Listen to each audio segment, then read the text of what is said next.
പുറത്തുനിന്നുള്ള ആൾക്കാർ പലതും പറയും കോപ്പറേറ്റീവ് ഫീൽഡിൽ അത് ജോലി കിട്ടില്ല, അല്ലെങ്കിൽ അത് ജോലി കിട്ടിയ പ്രശ്നമാവും. പക്ഷെ അങ്ങനെയൊന്നും അല്ല. വിവരമുള്ളവർ പറയുന്നത് കേൾക്കുക, നല്ലത് ചൂസ് ചെയ്യുക. എന്തായാലും ജോലി കിട്ടാനുള്ള ഒരു അവസരം നമുക്ക് അവിടെ ഉണ്ട്. സഹകാരി അതിൽ കൈ ഓർക്കാൻ കാത്തിരിപ്പുണ്ട്.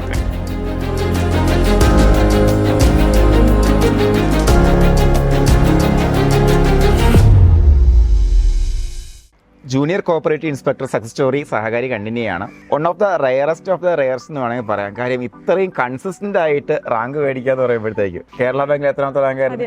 14. സ്റ്റോറി ആൾറെഡി നിങ്ങൾ കണ്ടു കഴിഞ്ഞു. അപ്പം അന്നേ നമ്മൾ പറഞ്ഞ ഒരു വരവ് കൂടെ വരേണ്ടി വരുമെന്ന് പറഞ്ഞാണല്ലേ. ജേസി വന്നപ്പോഴത്തേക്ക് നമ്മളിങ്ങനെ നോക്കുമ്പോഴത്തേക്ക് ദേവിക ഹരിദാസ് 13 റാങ്ക്.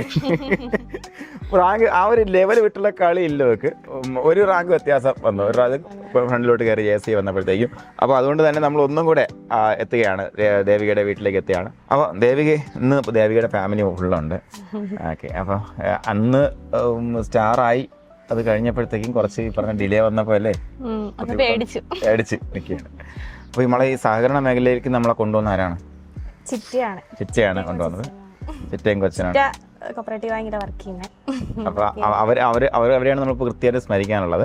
ആക്ച്വലി ഞാൻ PGക്ക് ജോയിൻ ചെയ്തിരുന്നു സ്റ്റാറ്റിസ്റ്റിക്സ്. അത് കഴിഞ്ഞപ്പോഴാണ് HDCയുടെ അലോട്ട്മെന്റ് ഒക്കെ ആയത്. അപ്പൊ പോണോ വേണ്ടയോ, പിന്നെ രണ്ടും കൽപ്പിച്ച് ഒരു 1 ഇയർ ഇൻവെസ്റ്റ് ചെയ്യാന്ന് വിചാരിച്ച് അതിന് തന്നെ ചേർന്നു. പക്ഷെ എന്റെ ലൈഫിലെ ഏറ്റവും നല്ലൊരു വർഷമായിരുന്നു എനിക്കിപ്പോ തോന്നുന്നു. നല്ലൊരു ഡിസിഷൻ ആയിരുന്നു. നിങ്ങൾക്കും ഉണ്ടായിരിക്കും ഇതുപോലെ കുറെ വഴികാട്ടികൾ. അപ്പോൾ അവരൊക്കെ പറയുന്ന കാര്യങ്ങൾ, എസ്പെഷ്യലി സഹകരണ മേഖല എന്ന് പറയുമ്പോൾ പൊളി സംഭവമാണ്. നമ്മൾ വേണമെന്ന് വിചാരിച്ച് വന്ന് പഠിക്കുകയാണെങ്കിൽ അല്ലേ, നല്ലൊരു ഓപ്പർച്യൂണിറ്റിയാണ്. അപ്പോൾ അതിനോടൊപ്പം നമുക്ക് ഇന്ന് ഫാമിലി മെമ്പേഴ്സ് നമ്മളോടൊപ്പം ഉണ്ട്. സാറേ, മകൾ ഇതേപോലെ HDC പോയി. അത് ആ ഒരു ടൈം ഒട്ടും കളയാതെ അവൾ പഠിച്ച് ഇപ്പോൾ അതിനുശേഷം HDC കഴിഞ്ഞു, പെട്ടെന്ന് തന്നെ നോട്ടിഫിക്കേഷൻസ് എല്ലാം വരുന്നു. അപ്പോൾ ഒരു എന്താ പറയുക, നമ്മളൊരു ജീവിതം സഫലമാകുന്ന ഒരു സിറ്റുവേഷനാണ്. എന്താണ് ഇവളെ കുറിച്ച് പറയാനുള്ളത്? ഇവളെ ഒരു ഏറ്റവും വലിയ ആഗ്രഹം രണ്ടുപേർക്കും ഗവൺമെന്റ് ജോലി കിട്ടണം എന്നുള്ളത്. ഇപ്പൊ ഒത്തിരി സന്തോഷം. പ്രതീക്ഷിച്ചില്ല ഇത്ര വേഗം. അപ്പോൾ കഴിഞ്ഞ സ്റ്റോറി കണ്ട ആൾക്കാരുണ്ടെങ്കിൽ കൂടിയും നിന്റെ പൊതുവായിട്ടുള്ള പഠന രീതികൾ ഒന്ന് പറയാമോ?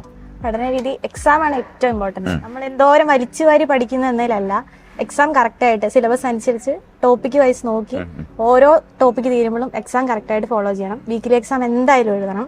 അതിൽ മാർക്ക് കുറഞ്ഞോട്ടെ, അത് പ്രശ്നമല്ല. എന്നാലും മന്ത്ലി എല്ലാം കറക്റ്റ് ആയിട്ട് ചെയ്യുക. പിന്നെ ലാസ്റ്റത്തെ മോഡലൊന്നും ഒരിക്കലും പോരുത്. എനിക്ക് ഭയങ്കര സങ്കടം വന്നത് രാജേഷ് സാറിന്റെ ലാസ്റ്റ് മോഡൽ, അതായത് അത് കുറച്ച് ലേറ്റ് ആയി അതായത്. അപ്പൊ എനിക്ക് അത് അറ്റൻഡ് ചെയ്യാൻ പറ്റിയില്ല.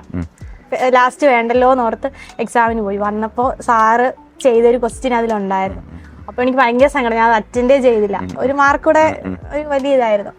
അപ്പൊ എനിക്ക് പറയാനുള്ളത് അങ്ങേയറ്റം വരെ മാക്സിമം എക്സാം എല്ലാം അറ്റൻഡ് ചെയ്യാതെ പോകരുത്. അപ്പൊ നമുക്കിപ്പോ നമ്മളെ പഠനം എന്ന് പറയുമ്പോഴത്തേക്ക് അതിനകത്ത് പ്രാക്ടീസിന് വളരെ വലിയ പ്രാധാന്യം കൊടുത്തിട്ടാണ് പോകുന്നത്.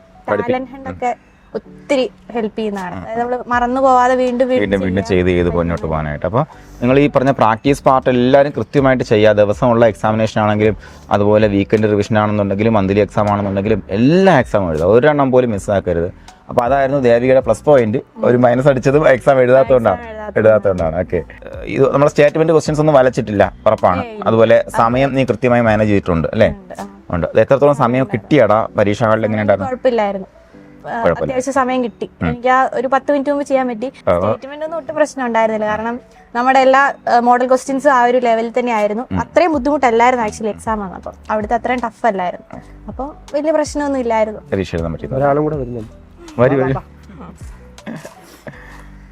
രണ്ടാമത്തെ ആണല്ലേ? അല്ല, ഞങ്ങൾ രണ്ടുപേരാ. ഇത് അച്ഛൻ്റെ അനിയന്റെ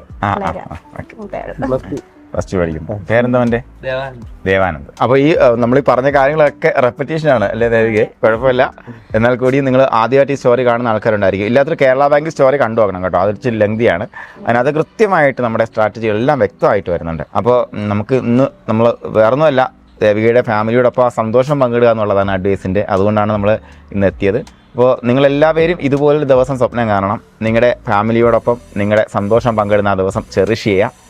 അതിനോടൊപ്പം നമ്മുടെ കുട്ടികൾക്കുള്ള മെസ്സേജ് കൊടുത്തു. കാര്യം എന്ന് പറയുമ്പോഴത്തേക്ക് സ്പെഷ്യൽ പേഴ്സൺ ആണ്. കാരണം ഒരു പരീക്ഷയിൽ 13ാം റാങ്ക് സ്റ്റേറ്റ് വൈഡ്, അടുത്തതിൽ 14ാം റാങ്ക്, അതുപോലെ നമുക്ക് ബാക്കിയുള്ള എല്ലാ എക്സാംസിലും. അപ്പോൾ എന്താണ് മോളുടെ മെസ്സേജ്? Strong message. പുറത്തുനിന്നുള്ള ആൾക്കാർ പലതും പറയും കോപ്പറേറ്റീവ് ഫീൽഡിൽ അത് ഇതാണ്, ജോലി കിട്ടില്ല, അല്ലെങ്കിൽ അത് ജോലി കിട്ടിയ പ്രശ്നമാവും. പക്ഷെ അങ്ങനെയൊന്നും അല്ല. വിവരമുള്ളവർ പറയുന്നത് കേൾക്കുക, നല്ലത് ചൂസ് ചെയ്യുക. എന്തായാലും ജോലി കിട്ടാനുള്ള ഒരു അവസരം നമുക്ക് അവിടെ ഉണ്ട്. അവിടെ സഹകാരി അതിന് കൈകോർക്കാൻ കാത്തിരിപ്പുണ്ട്. ഓക്കെ, അപ്പോൾ എല്ലാ കുട്ടികളും നന്നായിട്ട് പഠിക്കുക. എല്ലാവർക്കും വിജയാശംസ നേരുകയാണ്. Thank you.